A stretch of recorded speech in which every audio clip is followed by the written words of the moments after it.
It's the beginning of the end, people. We're officially in the final home stretch. Only 23 episodes left to go as we begin arguably the biggest and, like, some say baddest season of this show to date. Season 6. That's right. We've made it.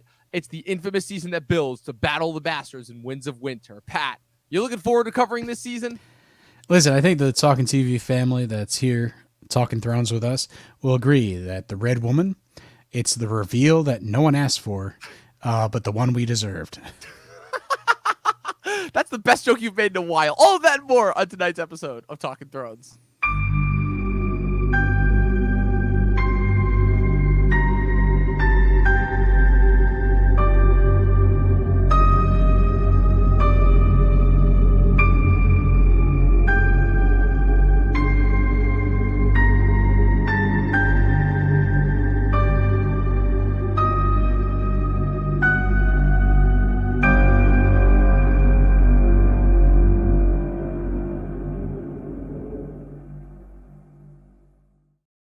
Pat, we're here. We've made it. Season 6 premiere. Season 6, episode 1, The Red Wedding. This is it. This is the big one. We're on the home stretch. Like I said, it's this season and then the next two, the shorter seasons. And then that is it. So season 6, this is an interesting beast. It aired in 2016, which is arguably kind of the beginning of the shift towards the streaming era of television, right? This is what we've been talking about the last couple of weeks, really leading up to this point, right? The fact that Game of Thrones happens right on the transition point from peak prestige TV to streaming TV. And this is it. This is kind of where it takes place. And in a strange way, Game of Thrones was kind of almost able to benefit off of that, I feel like, in a strange way.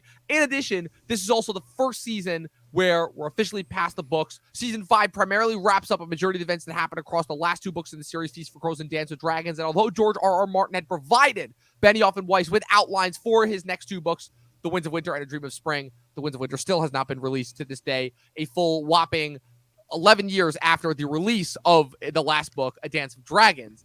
And what erupts here is, I think, probably the most fascinating creation in the show history so far, especially given, obviously the benefit of hindsight, what we know about what's to come, especially. So I guess my first question for you, Pat, before we start this podcast is, with the knowledge of the last two seasons going in, how are your thoughts on season 6, just for the most part? Oh, man. Listen, this is like going to be the third time that I watched it, as we do this run of the podcast through season 6. And, I remember being like, thank God this show has picked back up after season 5. Yeah. So I remember I had similar thoughts. Yeah, it's one of those things where, my last watch through before, agreeing to do this, it was basically season 6, 7, and I didn't make it all the way through 8. I still I made it to the the battle at Winterfell, and then I gave up again. But well, at least the difference there is that you only had 3 more episodes to go after that, as opposed to well, I think that's sort of the end of the show, right? When the Night King is done, it just wraps up. That's the natural point for me to stop. But I felt like from season 6 to that point, I was totally vested, and we'll see if that holds water as we continue to talk about these episodes. Well, the biggest thing for me that I remember in kind of the post-book era of the show is that season 7, I feel like, is where the criticisms started to begin, but it wasn't. But even at that point, we still weren't in like, oh shit, we're in trouble territory. We really didn't hit that until 2 years later when we got the final season in 2019. And I feel like a majority of that is because you're 100% right. At the time, this season picked up after, I think a lot of people were not in very much disagreement with us when we said that season 5 was a very lackluster season in comparison to the previous couple of seasons that we'd had. And season 6, despite the fact that they had surpassed the books, it seemed like a return to form. It seemed like, we were back. It seemed like things were back on a breakneck pace with, that tension, that great writing that had been missing from the last couple seasons, from the last season, rather, I should say. It felt like it was back, and it felt like it was really picking up steam and momentum. And it all capped off with arguably, again, the biggest spectacle sequence that had really ever, the best feat of technical filmmaking that I'd probably ever been seen in the television space with the airing of the Battle of the Bastards. Roughly, I think right now, like we're what, at the end of May right now? So I think we're roughly just about hit like the 6-year anniversary since the premiere of Battle of the Bastards.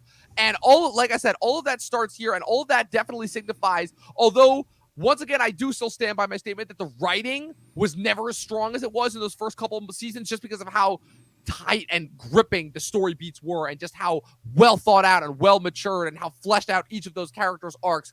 We still don't really have that, but I feel like what we have in its place is definitely what's the word I'm looking for? I'm sorry, you're talking about the writing. A lot of glowing reviews here, but I'm doing my best. You're talking about the writing, and immediately my mind jumps to what took place in Dorne this episode, and I'm just thinking to myself, I'm like, get that over with now. I obviously was going to start. Yeah, well, we might as well, because it's related to writing, right? Because that's been our gripe for a little bit of time, during the 5th season, and it's going to extend here into the 6th season a little bit. And with Dorne, it's essentially the undoing of the storyline. We just decide that, why not just end what's his face, the king's Prince Doran. Prince Doran's storyline, in this weird sort of like, I don't even know how to describe it. It's basically Doran has one loyal soldier in all his kingdom. And he's not even a soldier, he's a messenger. Exactly, and they just stab him in the back, and then all the other troops are like, yeah, we're good with this. That's not even the most unrealistic part to me. The most unrealistic part for me is the little girl just takes the one knife and stabs and takes out that giant bodyguard, and boom, he's out with one shot. Well, that's what I'm saying. The bodyguard is the one ally that he has. Oh, the bodyguard. Like everybody else is standing there like, yeah, we're down with this. Well, they literally killed the messenger, so... Yeah, well, I don't know. The whole thing is it's terrible. If you're gonna have a civil war, that would have been a cool kind of plot. But they theme were like, to have throughout season 6. But they were like, look, we're bringing back Bran this season. We got to get this. Nobody liked this storyline. We got to get this shit out of here. And exactly. I hate the way you put it, but the fact is, like, they just wanted to brush it under the rug, and get it out of the way. It had the most promise in season 4. And then season 5, they squandered it. In season 6, they basically just said, "Hey, let's put this, let's put this one in the back of the fridge. Maybe mold grows on it. Maybe it doesn't. Who knows?" Yeah, it's bad. This is the only only bad part. It's season 5 coming back with a vengeance. It's like one last little more. It's almost like Skeletor coming out at the end of He-Man and being like, "I'll be back for one more." And then thank God we never got the sequel to that He-Man. Maybe the Game of Thrones writer should have taken notes right there. Yeah, it's stupid. Masters of the Universe reference was not what I was expecting tonight. Hey man, look, we've already shown that on this show, you never know what kind of a reference you're gonna get, And yeah, this storyline, it's bad, it's stupid, it's somehow it's dumber than any of the dumb stuff that we got in season 5, and that was already bad enough to begin with. It's so beyond obviously an instance of the writers just wanted to be done with this storyline. I'm not even going to go into the details about justifies or how it doesn't justify Elia Martell's thought process towards Prince Doran and everything, but it just is the definition of let's get this shit out of the way. And what's even more insulting is it would have been one thing if they had just stayed in Doran and just never come in. No, they go the extra mile. They go and they even kill off the son in the most brutally and stupidest way possible, where he's going to walk. I forgot about that sequence. I was dying laughing where he's going to go. Just who's it going to be? Which sister is it? Not it. The fact that he goes in between them, he moves in between them. He's literally just leaving the space wide open. I just want to know what the direction was for that scene where they're like, okay, you're gonna go and you're gonna stand right in between them. The actor could have had to have been like, look, she's got a spear. She can just stick me through the back of the head, and that's exactly what happened. So yeah, listen, it's one of those things. I guess in Dorne they don't actually require you to go to combat school. Clearly, just given how terrible that choreography was. That doesn't even make any sense because they're supposed to be the most fearless warriors. Over it. Exactly. How does that explain over? I don't know. Look, the less said about this, the better. We got it out of the way. It's done. We don't have to talk about it again until the end. It's one of those things where they just give up on Dorne 100%. They tap out and they bring it back just because it exists, but they immediately sort of just wash over it, in the later seasons as well. It's, she's backing Daenerys, but Cersei's got, them imprisoned. And it's then the Sand Snakes all die, and then there's some other random ruler of Dorne in the last episode because I guess we still got to include Dorne in this. It's one final sadistic win for Cersei. Is the only thing left for the Dorne storyline, right? In reality, that's literally it. Well, it does provide for a good moment in season 7. I will say that at the very least. I do think. No, it's great, but you got to earn these moments, Yeah. right? And that would You're right. mean having some sort of Dorne storyline in season 6. If it was sort of some sort of civil war, and you have Dr. Bashir going at it, and he gets You're never gonna call him by his actual character name. I love it. Whatever, Duran. But if you had I some, love it. He's Dr. Bashir. Just keep him Dr. if Bashir. you have some time to develop that storyline, it would have made for a better payoff in the later season. 100%. But alas, that is what we got. So unfortunately, that is what we have to say. But we're done with Dorne. It's over with. We don't have to talk about it until the last episode when Varys unfortunately brings it back into the story. Let's talk about the majority of the focus of this death. It's the opening scene. It's what I loved. Like, I was worried that when, because obviously, again, the big thing that this episode has to answer, obviously, is what happens immediately after Jon's death. And at least for this episode, they were running with and really holding and sticking true to the idea of, yeah, Jon's dead. So it opens up. I love the tracking shot that they do all over the castle. Zooms in right on Jon's body, right as Davos hears the wolf howling, comes out, they bring the body inside. And Davos goes up to the banner. He's like, "Oh, that's kind of odd." Yeah, right.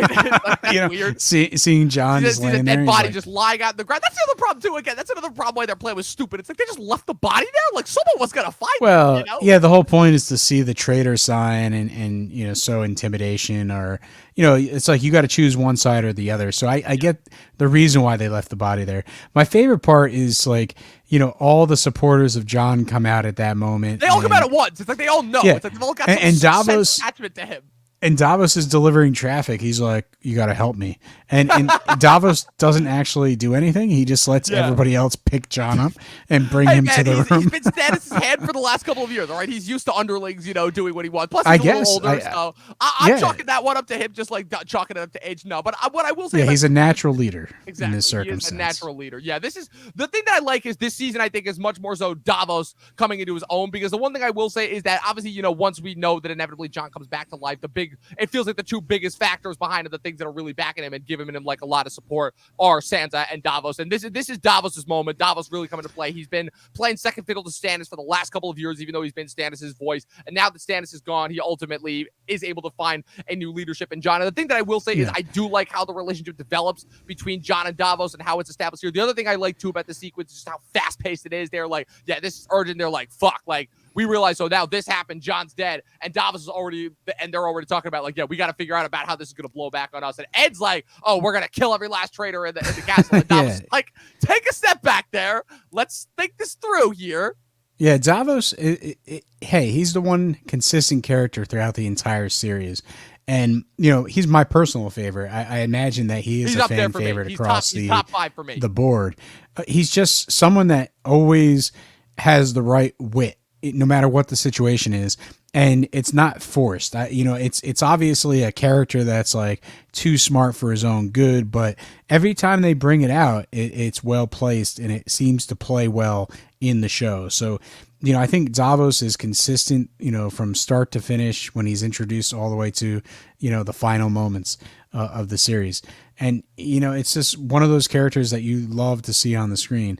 And in this case, he takes charge, of the members of the Night's Watch that are clearly going to be cleaned out. There's no way that these loyal Jon supporters are going to be brought back into the fold. It's only a matter of time before, Alistair decides to do whatever he's going to do with them. And it creates this nice situation where Davos and the group of, Jon supporters are locked in a room with the body, and basically they are going to get into that room no matter what.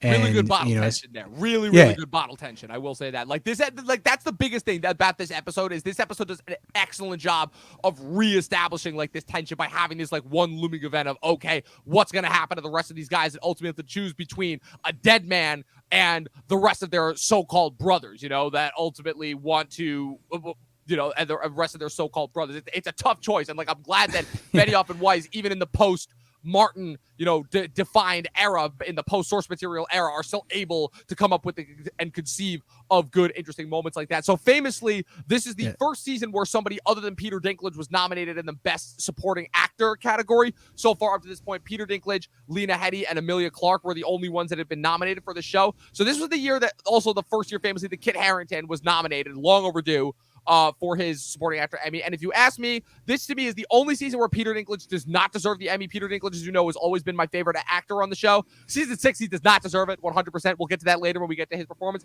And I think in his spot, Liam Cunningham should have been nominated because you're right. He's 100% consistent across the board as Davos. He gives probably one of the best performances of the entire show, even once the show goes completely off the rails. And this season for me is his absolute apex. So he deserves 100% Emmy here, mostly for the line that he gives for Alistair later on when they come to the door and he's like, you're free, you're free to go south later. We'll ride you a horse. He's like, I had some mutton. He's like, what? He's like, I don't expect we're gonna make it far south without some food. I like some mutton. I love that they're able to still see those one-liners in there. He says he's not a good hunter and he'll need some food. And he'll need some food, yeah. Well, there are a couple of contradictions that end up coming up here, but I'll get to those later. But also the other thing that I will say is who else deserved an Emmy? Friggin' Owen Teal is Sir Alistair Thorne. He's only in 3 episodes this season. This is obviously his send-off season. And I gotta say, bravo to the speech that he gives. Like, once again, showing bringing back the moral gray area that we love so much about early Game of Thrones.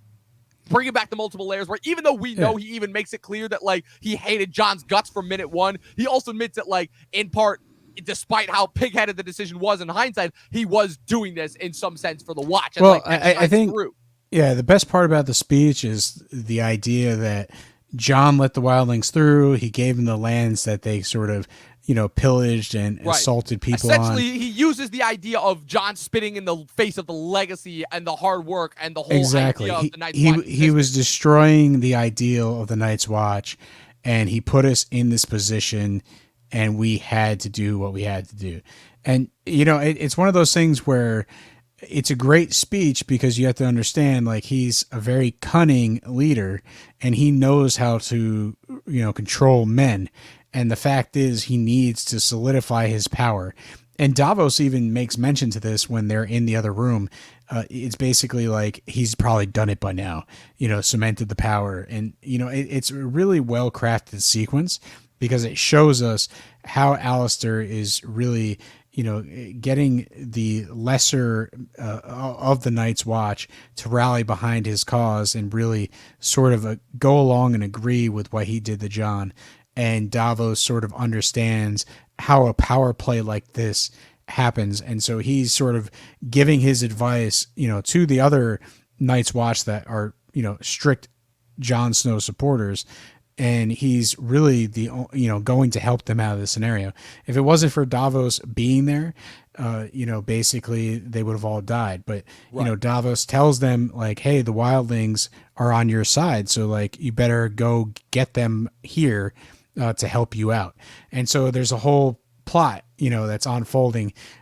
Tensions are going to brew between these two sides. And the question is, can they hold out, in the room with Jon's body by the time the wildlings come and support them, and bring reinforcements. 100%. And I think it's really great tension that's brought up here in the first episode of the season. 100%. Again, the tension here, amazingly well established. Agree with you on all your points. That only brings us to the only point left at the wall before we get to the other storylines that this episode sets up. The Melisandre reveal. How it ends the episode. It ends the episode. Again, it's meant to be the signifying moment. It's kind of hammering home the obvious point. It's okay, just in case you didn't think that Jon was coming back from the dead, and it once again, just like the Cersei Walk of Penance in the last episode that we covered, the season 5 finale, it is once again a moment that felt really kind of important in the moment, and then just with how they treated it in hindsight, it's was this really necessary?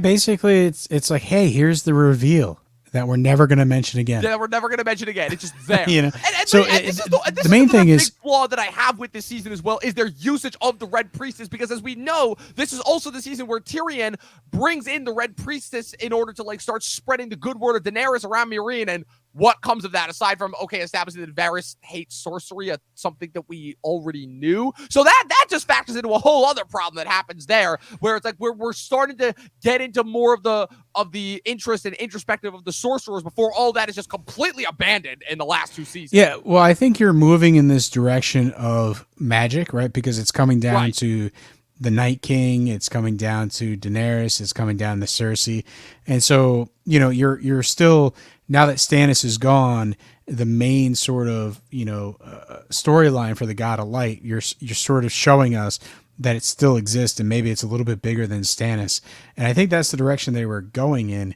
But I think you're right. Obviously, at some point, the storyline kind of wraps up, and there's only a few pockets, right? Melisandre kind of like meanders around, and then she comes back and says, "The hell with it! I'll light your swords up," right? And that's sort of the end of that storyline. So, I would be curious as we watch the next couple seasons to really track where this, God of Light storyline goes and see where it kind of stumbles, because you're right. I don't think I really remember it having a major impact on the end.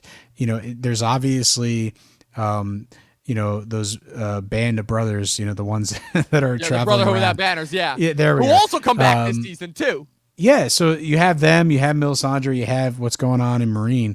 And, it's like, how is it going to actually impact the storyline? Right. And it'll be interesting to track that, because it is very minimal. Yeah, that's the one instance where I do think it was Benioff and Weiss that really screwed that one up, because, again, it is very clear by reading the books that, like, right before this, said Martin is set up for there to be a whole lot more sorcery that's going to come into play. And it just, there are hints at it this season, but it never feels properly utilized, especially given that they said that they were very clear about after this season. We know now in hindsight that this was also around the time that they were started to go into negotiations and deals with Disney and Netflix in order to try and figure out what their future was after the show. And they're already in the mindset of, okay, this is the wrap up. We're not only are we only doing like what we're only doing 13 episodes left after this season. It's going to be split into 2 parts, and there's going to be 2 years in between them. So, like, they were very much in wrap up phase. And so that's the thing that, once again, ultimately hurts this storyline like so many others. It's one of those things where the God of Light, the Children of the Forest, the all these things like Bran and the Three-Eyed Raven, all that kind of magical stuff, really gets minimized in the last couple seasons, because you're just waiting for the build, right? The entire series, and then we get towards the end, and the payoff is not really there. We get to see Bran time traveling a little bit, and seeing some of those scenes that he can kind of whisper to people, and you have the whole Odor thing, but the fact is, like, the magic just never really comes to the forefront. It's like it's kind of a big letdown in the series, to be honest with you, because I expected a lot more. I expected it to have a major impact with the final season, and they sort of just again don't really do the maximum of what they could do with these storylines. 100%. Yeah. So speaking of the other storylines, let's get to the other ones. First of all, well, I will say this: the last thing is like, obviously, Melisandre is made out to be this beautiful witch. She takes the jewel off, and then it turns out, she's like 100 years old or 200, whatever the case may be, and somehow the jewel is what's magically keeping her young and fit and all that stuff. And it just makes me think, the dragon scale doll that Stannis bought for his daughter, did he have this sort of age-defying jewel in his cart as well, and Melisandre got the better deal out of it? No, I'm just saying, like, this magic merchant that sells you either cursed items or beneficial age reduction. Well, also keep in mind too that also that jewel is also worn by one of the other Red Priestesses that pops up later on this season, so it may be a thing that's exclusive to the Red Priestess religion rather than that little we'll never know. We'll never know, unless there's like because the show didn't feel like telling us. So moving on to the other storyline. So Winterfell, obviously, a couple things here that are being established. Ramsay minimally used this season. Obviously, we know this is building up to his tragic defeat and death at the end of this season. He obviously is mourning over Miranda. I love the end line that he says where he has this little speech where he's commemorating her, and then the maester asks him about her, and he's like, "It's good meat. Feed her to the hounds." And he kind of just moves on.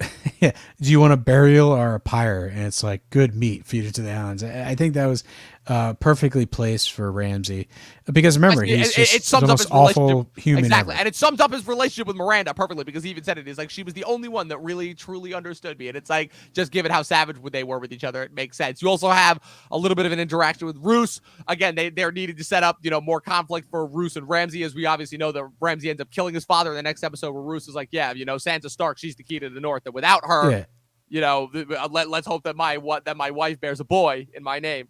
Yeah, that line is like that's Roose's like fatal flaw here. He's like, well, now that you lost Sansa, you better hope my wife has a son, because that's how they'll keep the North. And that's that's another moment of like what you like to call son stupidity syndrome, where it's like, does he not realize who his son is? He should be terrified of this guy. Like the fact that he still thinks he has any control over Ramsay is laughable. Yeah, I feel like Roose, should. His house is of the flaying man, like shouldn't Roose be as deadly as cunning? Right. Like Ramsay kind of, obviously we'll talk about it when it happens. But the fact is, Ramsay sort of one-ups him, and Roose is not even like defending himself. Yeah. It would be different if Roose sort of, expected Ramsay to make a move, and then Ramsay knew that he knew, so Ramsay set something up. Like some sort of game of wits happening between them. But more or less, the way I remember it is Ramsay just says, "You know what, Pops? I'm taking over." Yeah. And, and basically that was it. Well, I mean, that is essentially what happens, but it's like he's waiting for like the impetus of it's like, oh no, for the baby boy to be born. But I guess now the idea is that because he doesn't have Sansa, his position is not as secure as it was last season, which if that's the case, okay, I definitely missed that on like my repeated viewings. The other thing also too is because season 6 was so close to the end, I haven't binged it nearly as much as the first couple of seasons. But I'm like, even so, that's kind of a flimsy thing. Well, I think it would have been, again, we're always fantasy booking of how this should be better, and obviously we're the audience. We don't get to make the show. We don't get to really, on the internet here have them produce the episode. But the fact is, what could have been is more like Roose takes one of his confidants aside and tells him like, oh, Ramsay's really a weak bet. I put all my eggs in that basket. I better hope that, my new wife has a son. And Ramsay could have very easily overheard it. Been, really jealous and upset. Yeah, it makes no sense for Roose to tell him directly. Exactly. Well, even if he tells him directly, like, it's like Roose sort of has instigated this hatred towards him. And Roose should have, some sort of knowledge that Ramsay might come at him and not leave himself defenseless. And I think that's the way it comes across for me when Ramsay sort of takes that sudden, oh, I'm taking you out, decision. It's like Roose seems dumbfounded, but it's like obvious that you kind of goaded him, and you should have been on high alert. That you should not necessarily have felt comfortable around Ramsay. Yeah, it's a dumb move on Roose's part. And like, I'm not gonna say that Roose Bolton was always like the like the most focused on character, obviously, as the seasons went on after his introduction. But it's like, this is one of the dudes who engineered the downfall and death of Robb Stark, and the fact that he felt like this easily outwitted, it definitely kind of undermines his capability as a villain. Although, like I said, he wasn't a guy that really had that much screen time after the fact. So I agree with that. But I think Roose is probably one of the more underrated or underutilized characters in the show. Like, he could have been, obviously they wanted to focus all the violence on Ramsay and make him sort of the villain for the second half of the series, before the Night King really sort of steals that role. But, the fact is, Roose should have been, just as vile and should have been, shown, maybe not as bad as Ramsay, but maybe a little formidable, so that there is a little tension leading up to when Ramsay takes him out. 100%. Yeah. Now we cut to a little bit further north of Winterfell. Theon and Sansa making their way through the woods. And I like to refer to this scene. I've been coming up with I love using the term ex machina in things because the best Theon scene I've seen in seasons. 100%. But I like to call the scene afterwards Brienne ex machina, because you're right. It starts off great where Theon, he's finally grown a spine. He's finally like actually like acting like himself again. He's finally like he's acting selfless. He's acting like a hero. He's on his path to redemption. Of course, it gets completely undercut once they just like immediately like start having him suffer from PTSD like out of nowhere later on. Well, they have him. I love how they're running through. They cross the river. He's she's like, I'll freeze to death, and he's like, no, the hounds do worse than the cold water. And like, yeah, it's basically everything's cool about this chase sequence, and then they get to the tree, right, and they're hiding under the tree, and they hear the dogs. They're still coming. They're relentless, and Theon says, you run to the north, you get to Jon. That's the best way for you. I'll distract them. And then he kind of runs out and he flags them down so that he can distract them. And Sansa just sits there. Yeah. I love it. She's like frozen in terror. And, I guess, I guess that's possible. You're just so scared that Sure, you but can't move. sure. But it's one of those things where Sansa's got to go. Like Yeah. stop just like sitting there or whatever.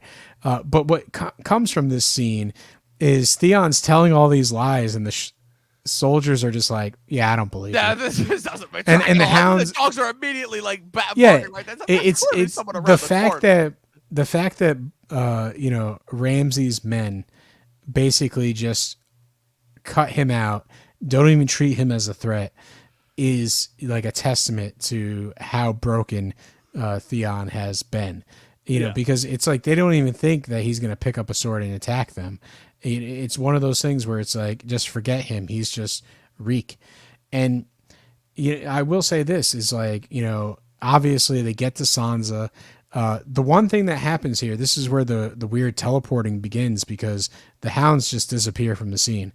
Yeah, I did notice. Although they may have run away. They may have run away. Well, with yeah, Brienne but coming in, but clearly they didn't shoot that shot. yeah, no. But my biggest thing is like, so what, bro? So what? Brienne just happened to be riding around the forest, hoping that Sansa like escaped. Like, did she hear the barking hounds? Like, I still, in terms of a heroic moment, it's awesome. Having Brienne and even Podrick, who now knows how to sword fight, Yeah, magically no. come Well, in. just enough in order to hold his own against the one guy. Yeah, well, he kills a couple, right? At least one. He kills one, I think. Well, and he has to be saved by Theon from one. Yeah, so listen, Brienne comes in, Podrick come in. They're basically going to town. They're beating up on Bolton's men, getting rid of them. And Theon, he picks up a sword and he finally gets a little semblance of revenge against one of Bolton's men. And so, it's a great sequence because, and listen, you have Sansa who's scared out of her mind. The day is won. Brienne goes up to her and finally, for like the 15th billionth time, pledges her allegiance to one of these two daughters of. But hopefully, one of these allegiances will finally pan out. Yeah, and then finally, it's like Sansa's like, "Yeah, I'll mumble the words," and Podrick has to help her a little bit. She doesn't even know them. It's the funniest. She knows 2 out of the 3 sentences, right? It's just that middle part that kind of got a little shady. But the fact is, it's a really touching moment. I might be joking a little bit about it, but it's really touching.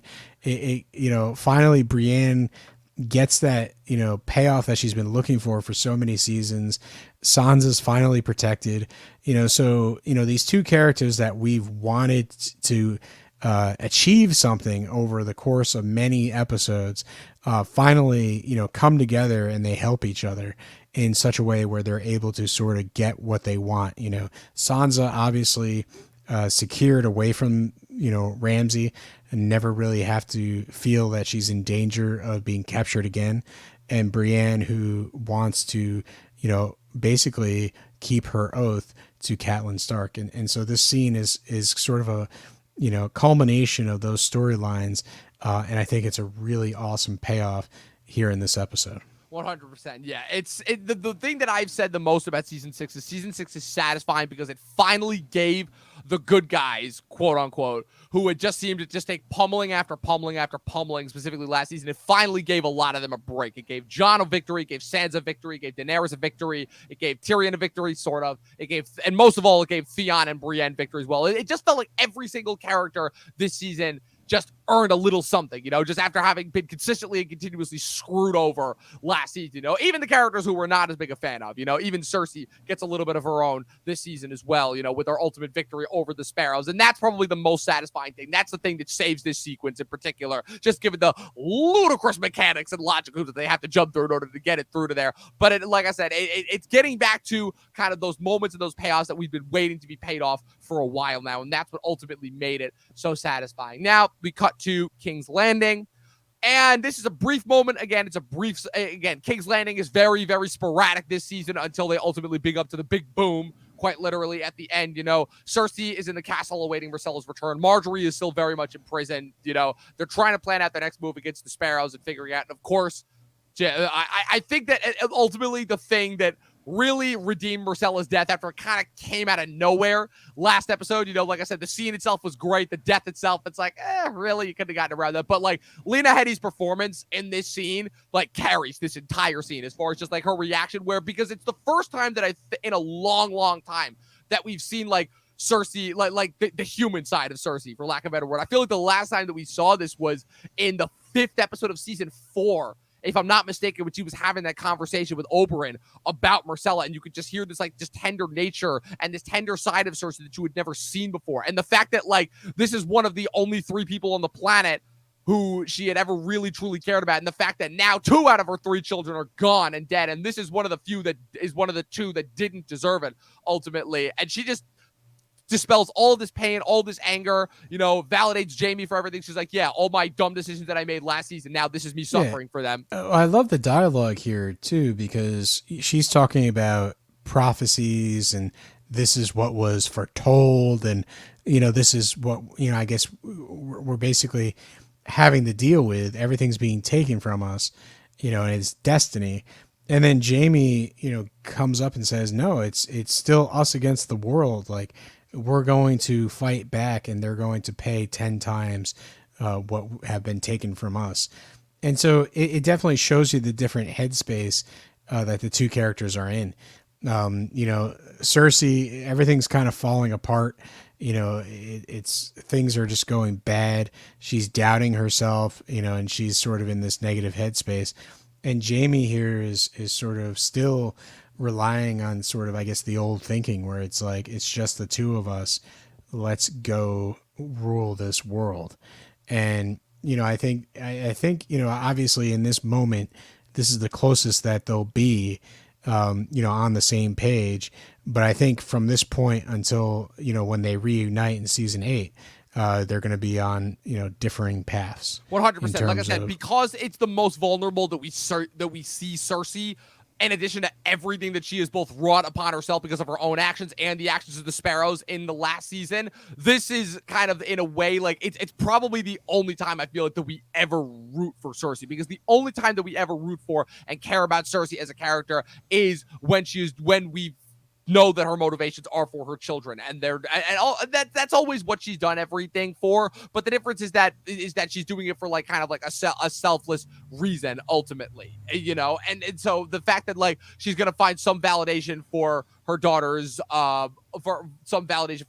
death in her victory over her enemies, I think that's really, really well established here. And that's why I think that King's Landing, while definitely more minimalistic this season, I think is much better storyline, I will say, this season than it was the last couple of seasons, especially because of all the storylines. It's probably got like one of the most satisfying things up there, obviously, with the dragon victory in Meereen, and then obviously the Battle of the Bastards. Like, one of the small scenes that happens in this episode is the High Sparrow with Margaery. Basically seeing Margaery, and I know you glossed over it, but like it's one of those scenes that I watched it yesterday, and I was just like, man, what is this scene doing here? Why are we even seeing it?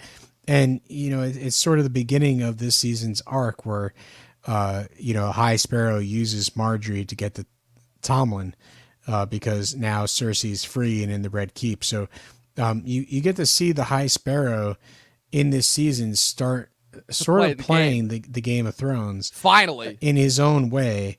Not that he's necessarily going to be the one sitting on the throne, but he's trying to maneuver himself to be really the power behind the throne, and use basically take advantage of Tomlin and Margaery as well, because Margaery, right, that was her whole gimmick, was to control Tomlin.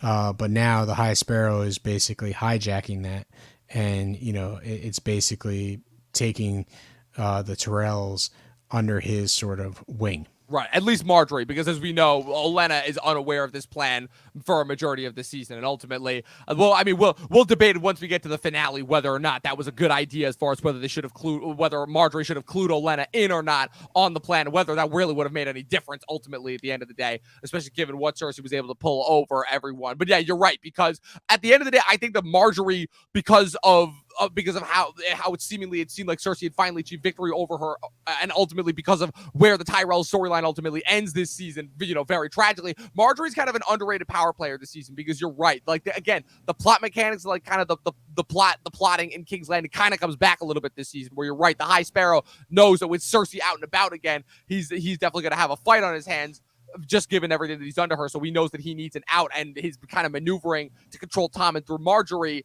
and ultimately how Marjorie thinks that she can end up using that to benefiting her is I think really, really well thought out, and it's a really well set up this season. Now we unfortunately got to get through, to me, the 2 weak spots of the season. First, Meereen, oh my God, can we just leave this stupid city behind? I think that was probably that was the one point that I forgot to bring up on our last episode in our season 5 finale. Is Dario was talking all about, the people of Meereen, the people of Meereen. At this point, I'm like, who gives a shit about Meereen? I'm sorry. What is the point of this stupid city? I get it. She wanted to learn how to rule. Wow. She tried. She failed. Move on. Like, the fact that they are still trying to put this much effort into this stupid city, I'm like, come on. Like, I think it's driving you to swearing, man. Like, it really is. You hate this storyline that much. So much. And I'll tell you why. Expletive on me. It would have been one thing, right? With the setup, right? We already know season 5 was the setup, and it was very, very poor setup at that. But the fact that of all the pay, like we said, season 6 is the payoff season, right? We always talk about that. The even seasons are the payoffs to the odd season, which is the setup season, right? Season 5 was the weakest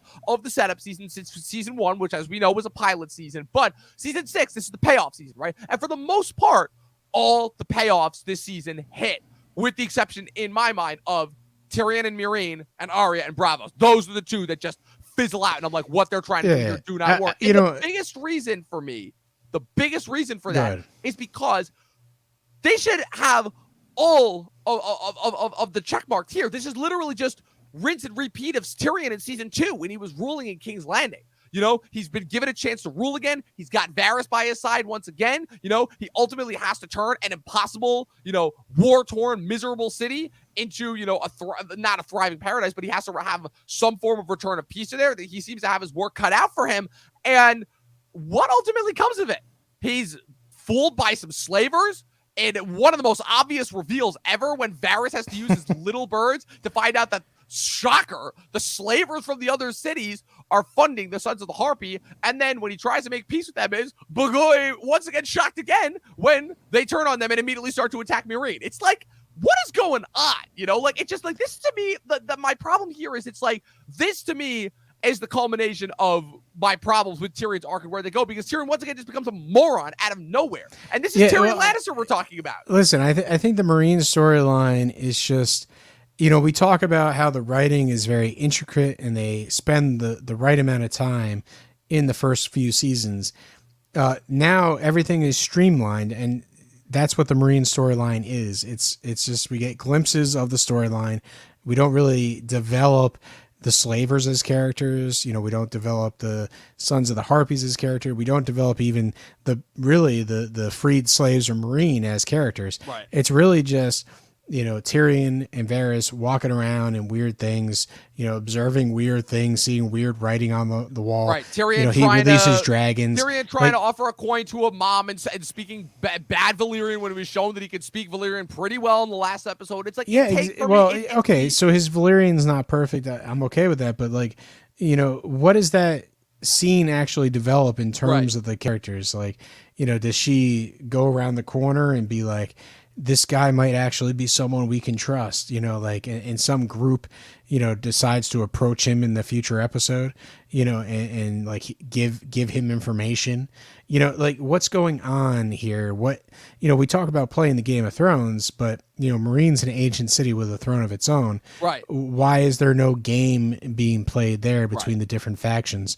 And it's because time, right? They don't have all the time in the world to spend in Meereen and show us these intricate storylines. And, I think that's where it falls flat, is we don't really get any development.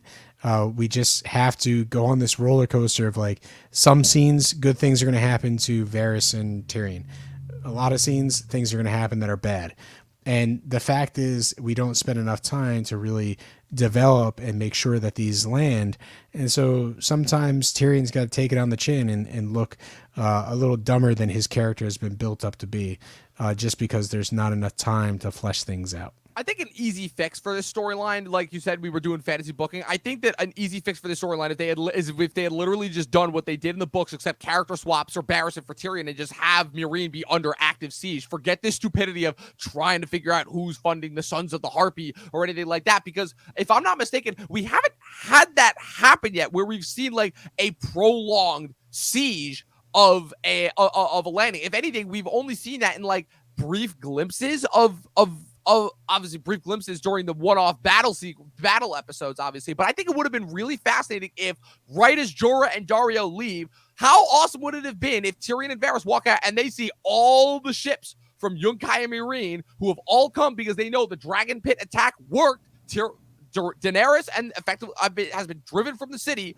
The dragons have been slaughtered. Now is the time to strike. And I think it would have been so much more fascinating. It would have added so much tension to that storyline if Tyrion and Varys are under the gun to both try and protect the city, stop the city from destroying each other while also trying to protect the city during an active siege, trying to maintain control of the Unsullied, who, like you, as has been established last season, can't do shit against the Sons of the Harpy. The Sons of the Harpy are still carrying out attacks whenever they can, and they're also hoping against hope that Jorah and Dario can get Daenerys back, who, as they know, is the key to the whole thing. I think if you do that and you take that siege that happened to like the last couple episodes of the city and you drag that situation out throughout that whole season, I think that infinitely fixes this storyline, like, instantly.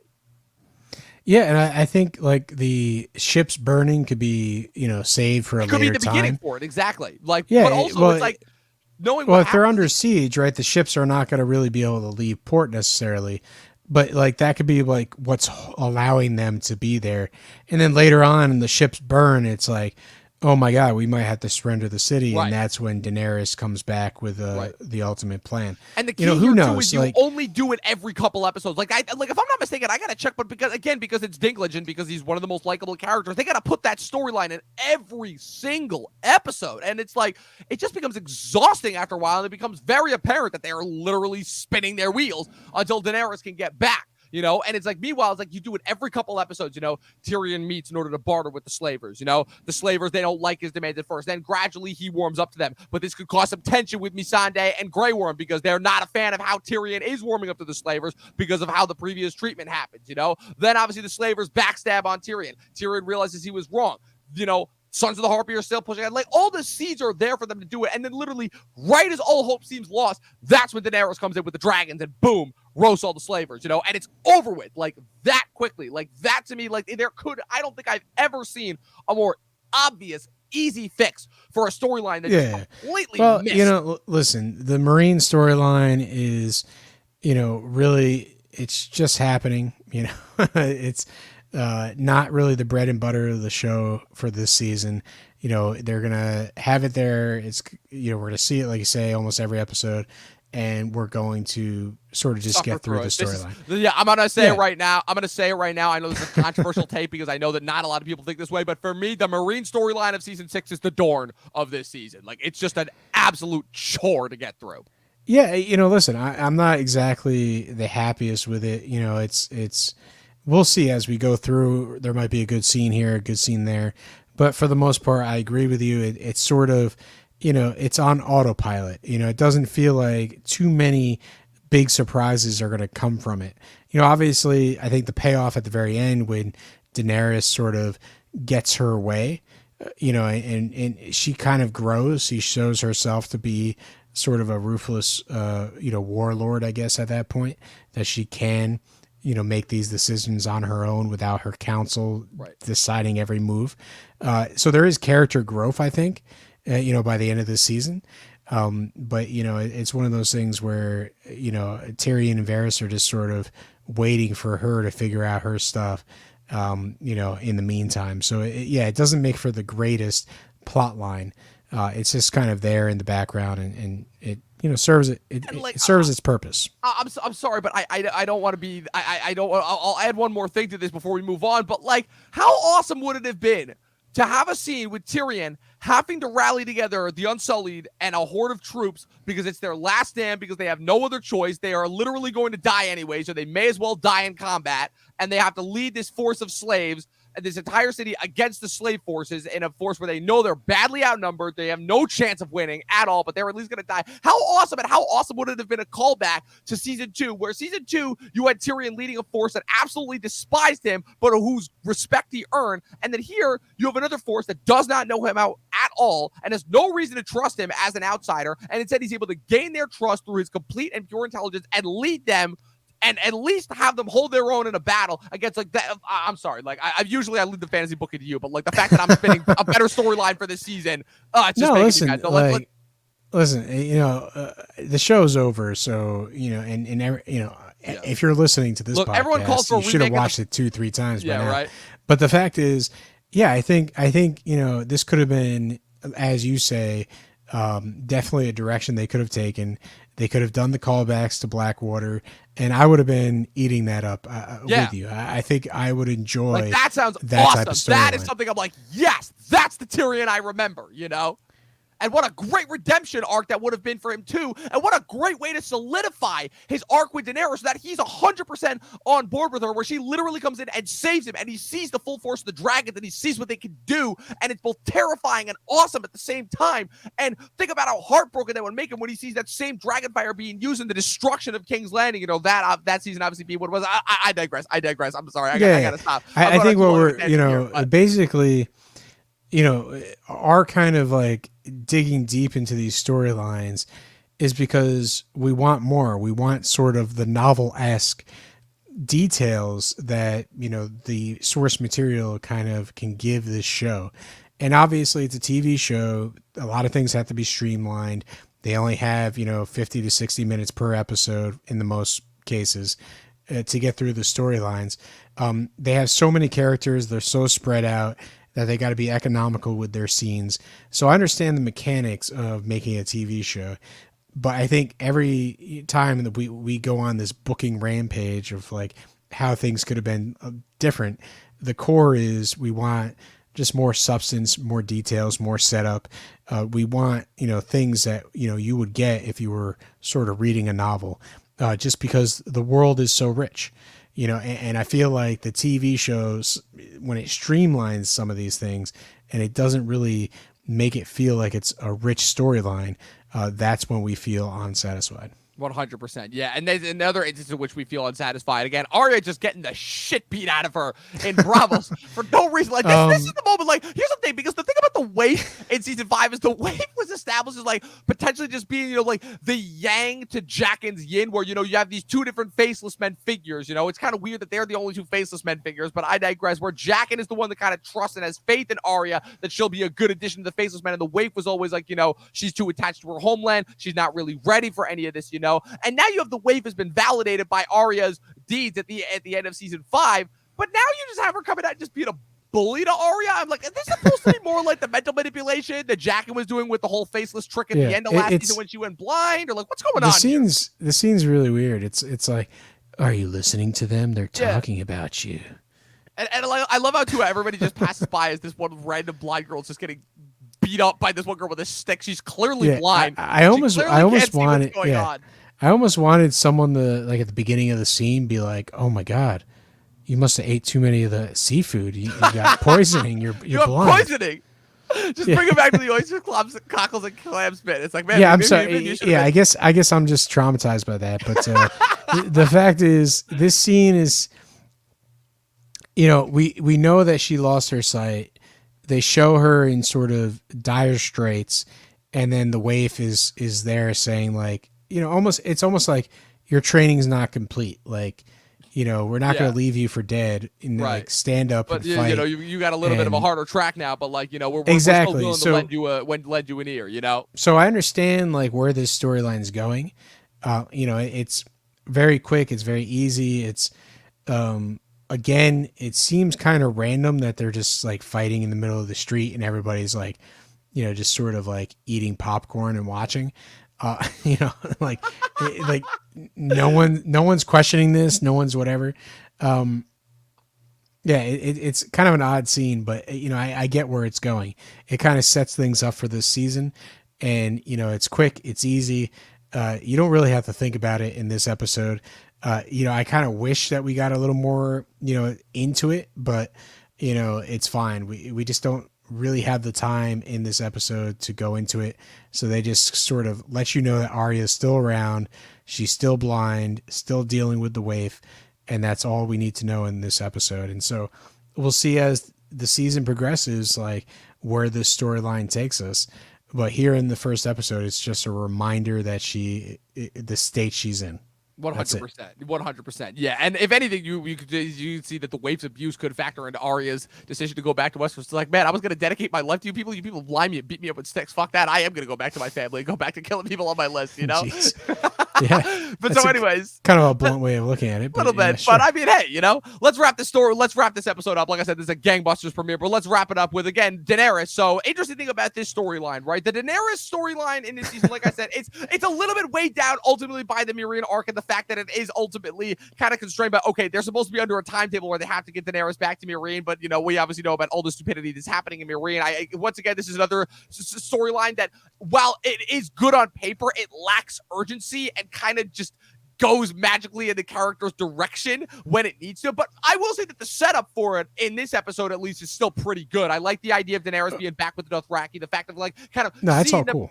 Yeah, like the progression of where she's coming, just seeing like how much she's learned, that's so fascinating seeing her, where it's like, wow, this is literally a mirror image, and you have these young Dothraki soldiers who, for all we know, may have been just like up and coming Dothraki soldiers, when the last time that she was with the Khalasar, who knows how long that's been, and her just like kind of having this knowledge of them, and now how she's able to use that to her advantage, obviously when she's brought before the Khal. Good stuff. Can I just say, like, this sequence, I want to love it. But there's one fatal flaw is, when the Khal is basically threatening to, take her to bed and have her with this child, she goes, "Don't touch me. I'm, the mother of dragons." Right. Whatever. Well, first she says the thing. First she says the thing that Meereen Mazdura told her. It's like, she's like, when the sun rises in the west and sets in the east, or something like that. She goes through all her titles, including "I'm the Great Khaleesi," blah blah blah blah blah. Yeah. They kind of ignore her, and then like 4 or 5 sentences later, she says that she was widowed to Khal Drogo. Yeah, and it's like, which should have been the thing that she led with. Yeah, but what do you think? Like, when she's giving her titles and she says, "I'm a Khaleesi," what were they thinking? Like, that didn't spark a second. Like, you're lying to us, or known to be super intelligent. I will say that, but yeah, you're right. That is a little bit of a flaw. It's a little bit of a, to me, it's kind of an oversight. Like, she should be giving her titles, and before she gets to the Khaleesi bit, they stop her. You know what I mean? She has to struggle to get that part out. Because that's what's going to save her life. But I other than that kind of took me out of the scene. Is just like, well, she just told them that she was a Khaleesi, right? And then could have been a simple thing of where just a little bit of a line switch, like if she leads off. Yeah, it's a minor thing, right? It is a minor thing. Like if she leads off with, "Oh, I was widowed to Drogo," and then drops the titles, then okay, and like you see the realization on his face. I think it's more for me being taken out of it because I feel like they would have gotten a reaction once she said the title, but they don't. They kind of just like listen to her, and then 5 sentences later she says, "Oh, Drogo," and then they're like, "Oh my God, this is very important." So it just took me out of the sequence. Other than that, I thought it was a great scene. It's like you have his wives there saying that she's a witch and she's crazy, and there's a little banter going on throughout the sequence. He is kind of a threat to Daenerys, and I think that's good. That he obviously has like a one-track mind, and that's to add her to his group of wives. And it's obviously we don't want to, viewers and Daenerys don't want her to go back to just being in that position of being a slave to someone in the Khalasar.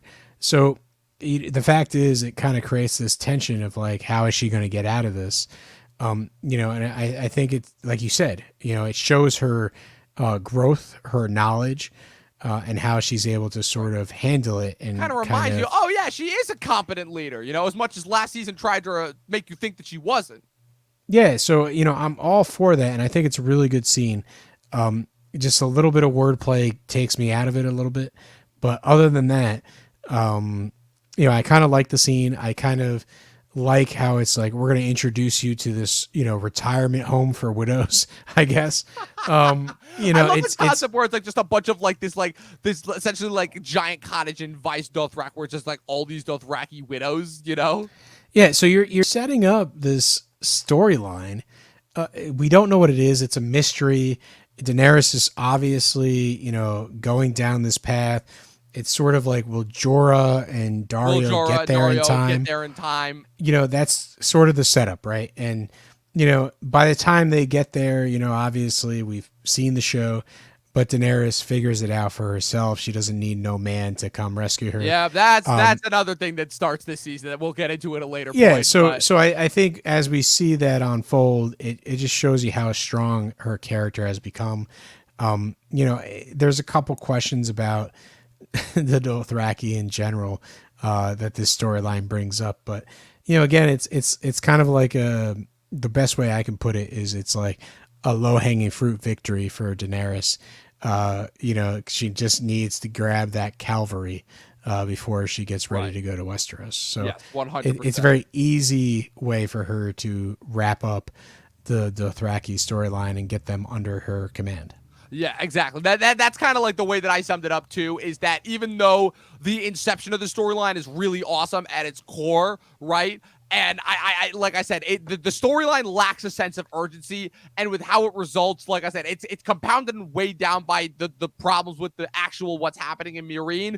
But ultimately, all it really contributes to her arc is, so this is just how she gets the Dothraki back in her control, which it's like, okay, like you feel like you could have saved a lot of time there if that was the case. But despite our complaints, I still think this was a much more satisfying premiere than last season. Although last season had a good premiere from what I remember, but it definitely seems like it's shaping us up for a great season going forward. Like I said, we still have so much more to get into. We still have all of Bran's storyline to get into. We have all the setup for the Battle of the Bastards, all the secondary stuff that's going to come in, the reintroduction of the Northern houses, all the returning characters that we haven't seen in a couple seasons. Obviously, we get the Blackfish back this season. We get the Hound back this season. We get oh my God, so many different characters that we get back. The Brotherhood Without Banners, we get back this season. Walder Frey, we get back this season. All these old Game of Thrones legacy characters, we get back this season. Osha and Rickon, obviously, we know are coming back in a couple of episodes. And we're going to be covering all of that and more. It's going to be certainly an interesting season to cover. You guys are not going to want to miss this. Once again, new episodes are uploaded every single Friday on Spotify and Apple Podcasts. We have, like I said, only 22 more episodes of the entire show. So if you want to go back and listen to the entire back catalog of Talking Thrones, it is all available entirely on Spotify. Pat, where can the good people follow you on the interwebs? Hey, listen, I'm on Instagram at Patrick W. Huber. I post things here and there. I post me barbecuing the other day. That was, like a week or two ago from this recording. So, slowly every once in a while, I just post things. Really on my personal account, I'm just kind of getting used to sharing things and doing random things. So, hey, it's either going to be backyard barbecuing or filmmaking. So one or the two. Man. Whatever the case is, I'm down for it. Make sure you go follow him. Follow myself at Movie Nerd Reviews across all platforms. Be sure to follow the official Talking TV podcast across all platforms, especially on TikTok. Be sure to follow us on Spotify, Apple Podcasts, and Twitch if you're not already following us there. Subscribe to us on YouTube. And as always, people, 12 seasons in a short film and watch more fucking movies. We'll see you guys next time.